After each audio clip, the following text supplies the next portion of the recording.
Penn Teller just got fooled. Will they get fooled again? Let's meet our next act and find out.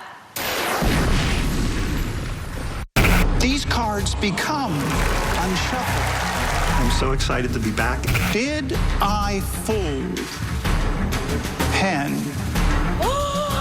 and Teller? This last time on the show, the experience was very nerve-wracking. I mean, it was tense. It says, Paul Gertner, you fooled us. Can you see that? Fortunately, the trick did not fail. But this time, it's going to take a little more than that. One of the techniques I use to come up with solutions is what I call dream-storming. It's planting the problem in your head as you go to sleep, and your subconscious works on it. It's basically dreaming up solutions.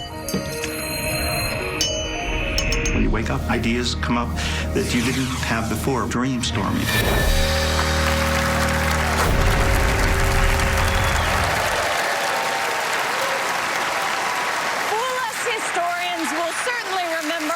Magician. Fool us virgins, let me introduce you to Paul Gertner. Well, Penn and Teller, it is a pleasure to be back again on Fool Us, and I'm very excited to be here this year because I get to bring my favorite magic illusion, the cups and balls. Now, I know you're very familiar with this trick because you perform it. But for those in the audience that are not, let me explain. It's based on an old gambling scam known as the three-shell game. Now, part of the game is that the ball is soft. It's made of sponge. And the cup is solid. It's made of brass, metal. So whenever that ball is under the cup, you can't see it. And when the magician mixes them around, you can't hear it. And at any given time, the magician can make that ball disappear.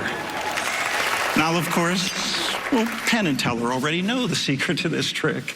The secret to this trick is you use an extra ball.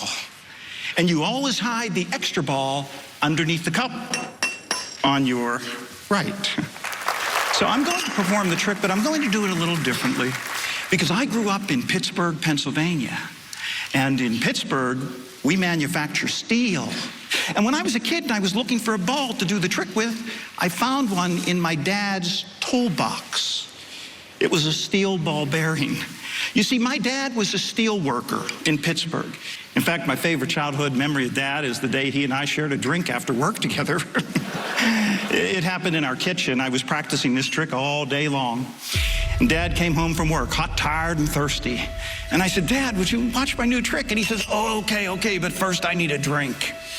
And he went to the refrigerator and he poured himself a cold beer. And then he set a glass in front of me and he poured me a Coke. And once Dad and I had our refreshments, well, I got a chance to show him this trick. But I was a kid. I didn't know you were supposed to do the trick with a little sponge ball. And I put Dad's steel ball under the cup and I mixed them around and I said, Dad, where's the ball? Of course, he knew immediately.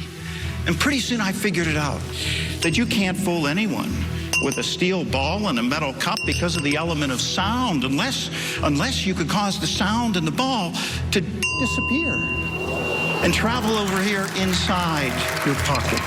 Now, that's what it looked like the first time. I'll do that again. This time, Allison, I'll let you take a guess. If you watch the ball, take a guess. Which cup do you think I just slipped that ball under? Which one? Well, no, look, I'll explain, Allison. Remember, you always hide the extra ball underneath the cup on your right. But of course, Allison, in my book, no matter what you choose, you're a winner. You're a winner. 3 cups to 3 balls. Now we're ready to start the trick. Now, if you watch the ball right here, whenever I give it a little push, okay, it will actually penetrate right through the top, balanced on the edge. I'll do that again. This time the ball will go right through the top of not 1, but actually 2 cups, like this, balanced on the edge.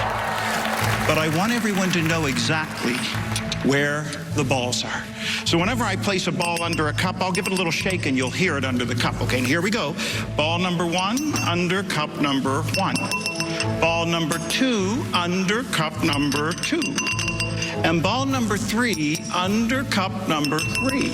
And if I take 2 of them invisibly, and I set them on the middle, and I give them a little tap, you see now, these 2 are empty, because they've all come together in the center.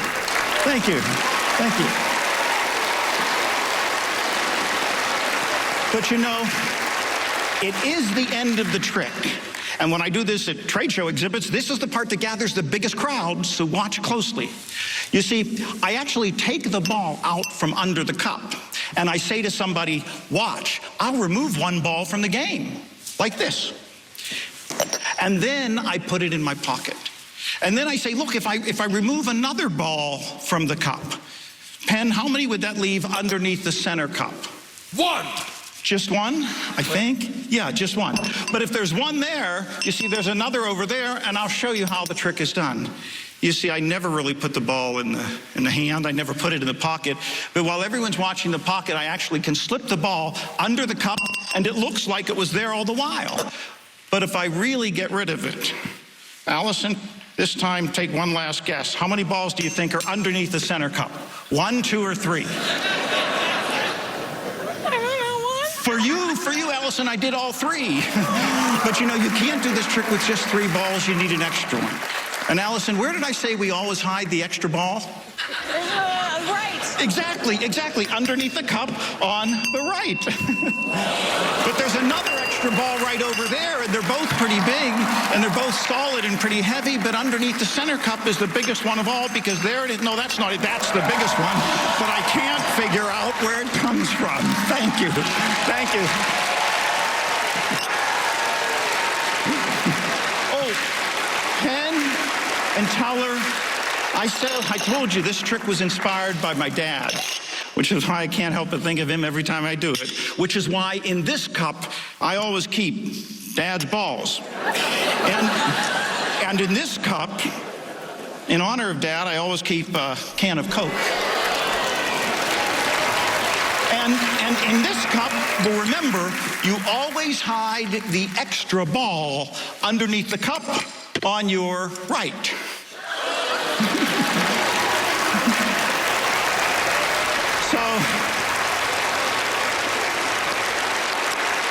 So Dad, wherever you are,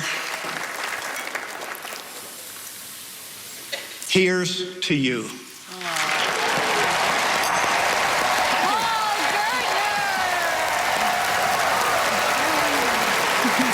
Man, you got balls. For many years. Gosh, just think, like, okay, I fooled Penn and Teller. I'm done. But you just have to try it twice. Well, this was my favorite trick, yes. and it's just a treat to come and just do the cups and balls for them. Yeah. And I just couldn't do just the cups and balls. I had to throw a little kicker in. So yeah, you seem to specialize in kickers. Yeah, well, I think all magic should have that. I mean, that's what magic's all about. It's about having that little moment at the end where someone thinks the end is there, and then all of a sudden, boom, you hit them one more time. Wow. Okay, you know? Time to see if they got it. Penn, Teller, what do you think? We first heard about you, Paul, doing the cups and balls, and it's not fair to say that you're just doing the cups and balls, because for hundreds of years, maybe thousands, people have done the cups and balls, and it's always been a visual trick.